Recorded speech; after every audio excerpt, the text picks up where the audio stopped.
High বন্ধুরা, তোমরা সকলে কেমন আছো? আশা করি খুব ভালো আছো। তোমাদের জন্য আবারও একটা নতুন ভিডিও নিয়ে চলে এলাম। অবশ্যই তোমাদের খুব ভালো লাগবে। আমি একটা ভীষণ সুন্দর মন্দিরে ঘুরতে গেছিলাম। সেই মন্দিরটা বিশাল বড়, আর আমাদের পুরো পরিবার মিলে ঘুরতে গেছিলাম। খুব আনন্দ মজা করলাম ওইটুকু সময়টা। দেখো, আর মন্দিরটা দেখো, তোমাদের একদম ভালো লাগবে। এই মন্দিরটা হচ্ছে ব্রহ্মা বিষ্ণু মহেশ্বরের মন্দির, তিন দেবতার মন্দির। একসঙ্গে একই জায়গাতে রয়েছে তিন দেবতা, ব্রহ্মা বিষ্ণু মহেশ্বর।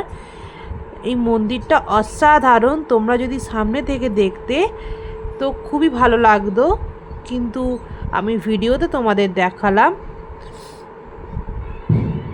এই মন্দিরটা রয়েছে হুগলি জেলায়। দেখো, হুগলি জেলা হরিপাল অঞ্চলে। তোমরা নিশ্চয়ই জানবে যারা ওই জায়গায় থাকো। এই জায়গায় মন্দিরটা অসাধারণ, নতুন মন্দিরটা করেছে। তো একই জায়গাতে তিন দেবতা রয়েছে, ব্রহ্মা বিষ্ণু মহেশ্বর। অসাধারণ মন্দিরটা, চোখ জুড়িয়ে গেল মন্দিরটা দেখে। কত কত লোক ওই মন্দিরে যাচ্ছে।